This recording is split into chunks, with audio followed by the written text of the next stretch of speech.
Alright, you guys. New boats are far from perfect.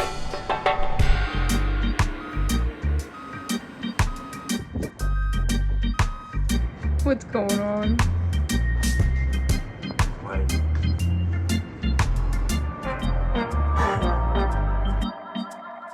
We just wanted to make this video because, to be honest, we were caught a bit off guard with how much work and warranty issues and things like that come with a new boat. And the more people we talk to, the more we find out a lot of other people are very caught off guard with everything that comes along with getting a new boat. And not just with this brand, but with many other brands. And to be perfectly honest, I think we're in a better situation than a lot of people with other makes of new boats in terms of getting warranty work done and stuff like that.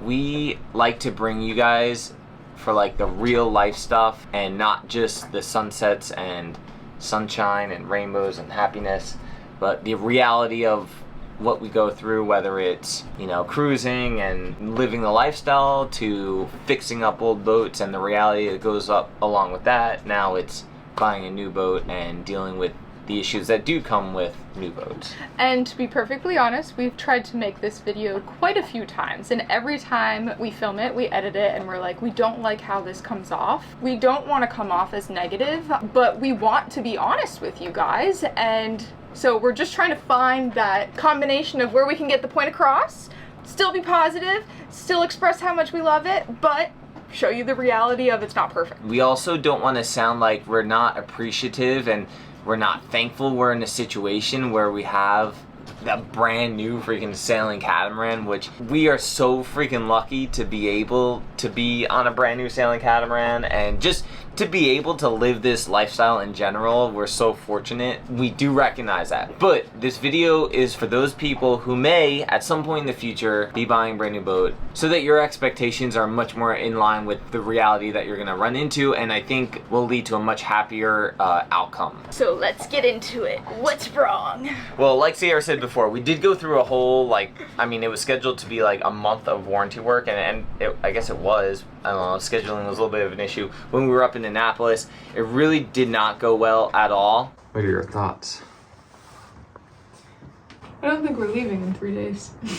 Not only was scheduling a little bit of an issue in Annapolis, but at the end of the day, almost none of the work got 100% completed or completed to a satisfactory standard.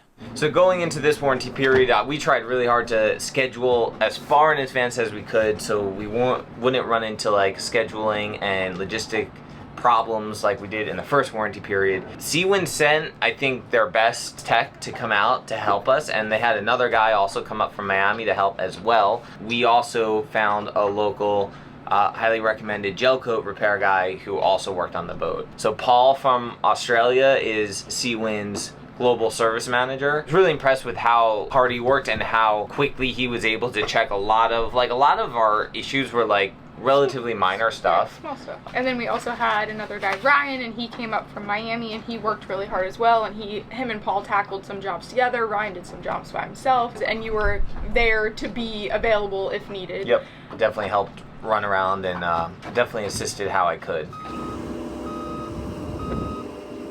So we're just inside of 1 year of having this boat, and so far I've had to repair both macerator pumps. Water pump. Our fridge never really cooled properly. It took a good amount of time to go back and forth between Seawind and the fridge company and being the middleman in that, but at the end of the day, we got a different model, works much better. We're happy with that one. These front opening windows, you guys saw we went through a little fiasco with the gas struts. In the end, we finally have that correct gas struts. There are also some issues with them leaking and some alignment. Finally, I think we're actually 99.9% of the way complete with this, although there is still a slight alignment issue in this corner right now. Our top loading freezer seal wasn't sealing 100%. Paul reset the freezer lid, and so far it seems better. I also had to recoat that bowsprit because the existing UV coating completely disintegrated inside a year. And then I had to make sure that we took off the aluminum fitting at the end of it and cleaned it up really well, and then used a ton of Tef gel on it to isolate it from the carbon because we were already getting some significant pitting on that aluminum fitting. I'm editing this video right now as I'm talking to you guys, and let me just add that Seawind has been very supportive in all of this stuff. Most of these expenses that are associated with any of these little things that we're talking about, Seawind has been taken care of. And they've also been pretty responsive as well, although some things take like follow-up after follow-up after follow-up, and we still have some ongoing things that we just don't get answered or we don't get a solution for unless we're following up constantly.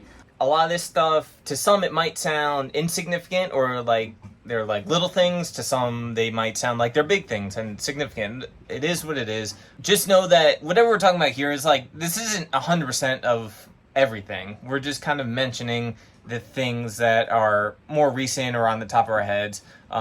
Certainly a bunch of other little stuff that we're not necessarily covering in this video, but we'll try to do a better job of like covering things as they happen in the future. And then there were a bunch of things that were easy fixes, but it could have been totally preventable if we had gone to the factory, which we highly, highly, highly recommend that we didn't do right before the boat was completed. Go around with your option sheet, check off every single item, make sure it's in the right spot, make sure what you have is there, because things like screens for our side opening hatches were missing, and then they sent them and they were kind of the wrong size, so we had to deal with that. One of our fans was in the wrong spot, like our outlets were kind of missing, so all of that is like really small stuff, but it kind of adds to time when you gotta deal with it. The number one thing I could recommend, I've been recommending to future 1170 owners and to probably any future new boat owners, is go to the factory like right before the boat is going to be shipped. While it's still in the factory, before they package it up to be shipped, go there, do one last checkout. You'll do your, what they call like a punch list in the house, I think they call. Just go through everything with a fine-tooth comb. Open every single hatch and drawer, in and out, deck hatches, just make sure everything opens smoothly, no additional play. I'm not the most detail-oriented person, but we still could have identified a lot, and it would have been way easier for them to fix at the factory than dealing with after the fact. One of these things, I don't know if they can do it while you're there, but a leak test. Make sure they do a leak test. It's standard practice from what they've told us, but we definitely had a leak in the back hatch. Oh my goodness, it is just pouring out. We had a leak in the anchor foot pedal. If they can prevent that before that boat shipped for you not to have to deal with it, way better. Something else that ended up being minor, but we thought was going to be like a very major project, was the fuel tank. We actually had both engines stall out at one point as we were making our way up the East Coast. We just lost both engines going into a sketchy inlet in the middle of a freaking lightning storm. We're having fun. Things are breaking. And one's holding, but the other one won't start even with more fuel. We're tired. We thought this was going to be easy, at least easier, and so far this week has been absolutely insane.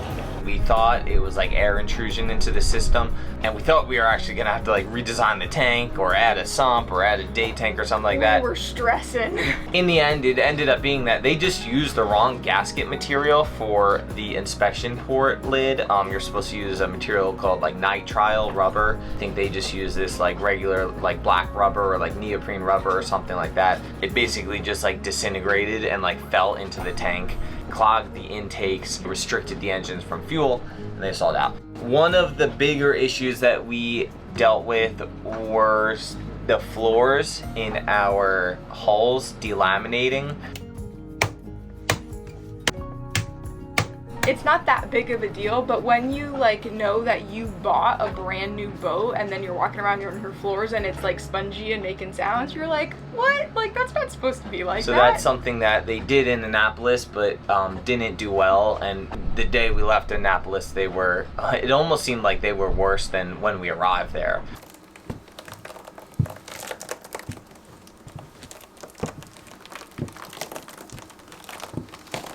Which is really disappointing, but just finished that whole job again. They replaced a big section in the port side, and then there were a few other small sections where they actually injected some thickened epoxy, and that seemed to be a good solution, and in the end we're happy with that solution so far, and it seems like we have zero delamination or bridging or anything underneath those floors now. One little side effect of stuff like those projects is that it seems like the boat gets a little beat up. It for sure gets beat up. They're bringing stuff in and out, and like they are as careful as they can possibly be, but you're dealing with these big giant pieces of veneer and like the wood underneath, and stuff gets dinged, and like that's just it's unfortunate. Like, so that's another reason why like it'd be better to nick this stuff at the factory, because I think there would be less damage, or at least they could fix that those little dings and scratches and stuff at the factory when they're done, rather than like now we have these little dings and nicks and stuff on some of our cabinetry and like just corners and edges and stuff like that. Just the little things that you don't think about, but then you're kind of stuck dealing with. So if you can get all this stuff done at the factory, it's worth the wait of however long it's going to take, I think.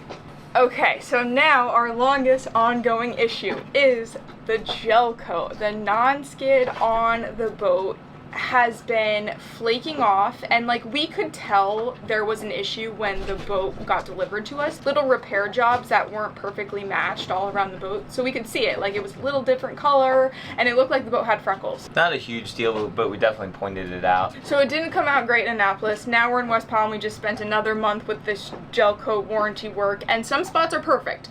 However, some spots the same issue keeps happening, and they had to repair the same little freckles, I call them, again and again and again, because every time they take the mold off and take the tape off, the non-skid around that area flakes off. So then they have to make the repair bigger and bigger and bigger. They let us know it's going to be an ongoing problem until you kind of redo the whole thing. And we got a second opinion on that, and they agreed again. So the same thing. We let Seawind know, and we are still waiting to receive a response on that, on what they think the long-term solution is to reach the quality standard that Seawind is known for and that we are expecting. So we think they're going to repair it. We think it'll all work out well. It's just, again, dealing with that whole schedule thing and coming up with a plan that doesn't waste more money and more of our time waiting and dealing with all that stuff. So is the gel coat perfect right now? No. Still an ongoing problem.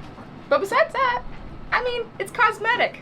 I'm glad it's not something structural. One of the ongoing issues for me is that I was super pumped about the feature of the rain catchment system on the cabin top, but unfortunately most of the rain that falls on the cabin top actually comes down off the corners rather than through the spigot, where we can redirect that to our water tanks. And it was mentioned that Seawind could produce just a little molded rail that would keep the rainwater in the channel and direct it into, at least most of it, into the spigot so we could redirect into our water tanks. So we haven't got a confirmation on that yet, but Paul said that that's something that they could do, and that they should send us these molded parts that we could just kind of glue on and make look really nice, like it would from the factory. So like I think we're like 99% of the way there. But you know what? For now, the boat is super functional. It's way better than it was when we went into this warranty period. Like they checked so many of these little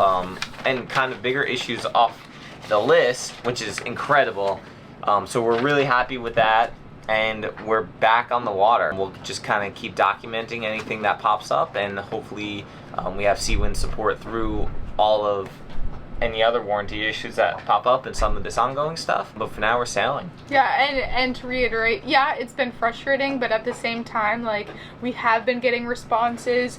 They're willing to kind of deal with it on our schedule, like, hey, we're going to be back in Florida in this point, or we're going to be in Annapolis for this amount of time, and they kind of make it work. Yeah, does the schedule extend a little bit or shrink or not get perfectly planned? Yes, but we have talked to other people where they're like, we're on a year wait to get our warranty work done, and they have to be in a certain spot and do things a certain way. Our buddy Matt told us, he's a marine surveyor, and he said the best you can hope for is for them to take care of the warranty issues on your schedule, on their dime, and so far that has proven to be the case. And again, like, that is, from what we hear from other, especially new catamaran owners, that's not always the case. Like, some of these boats are a year out to have like major warranty issues taken care of. I think we're in a relatively good position. So we're happy. We do love our boat, and we're excited to go keep living on her, using on her. Just kind of take some of these suggestions to heart go to that factory one last time, make your punch list, make sure it's all squared away. When you do get the boat, document every little thing just as best you can. That's one of the hardest parts for me. I'm not great at detailed documentation. And then just expect that there's going to be 6 months, even throughout the first year, that things are going to pop up. That is normal, which is something we didn't know, you know. And we hope at some point boat manufacturers kind of get it and they don't make that a thing and they do spit out perfect boats, but at the end of the day it's a boat. Like, it's never been in the water. There's gonna be stuff that comes up. Just kind of got to wrap your head around that. Yeah, which is tough. So now we have some projects we have to do on our own. Some upgrades rather than repairs and warranty stuff. And then we're gonna get ourselves ready to go to completely new places. Just an offshore passage or two, and get out there. Thanks for coming along. I hope this was helpful. And if you guys have any questions about like the whole new boat thing, send them our way. We'll do our best to answer them. Yeah, let us know what you guys think in the comments. You think we're pretty accurate? If you got a new boat, did you experience this? How was your warranty work? Like, tell us. We want to know. Thank you guys so much for the support. Thanks for hanging out with us. And yeah, we hope we provided some value for you. And yeah, we'll see you guys next time.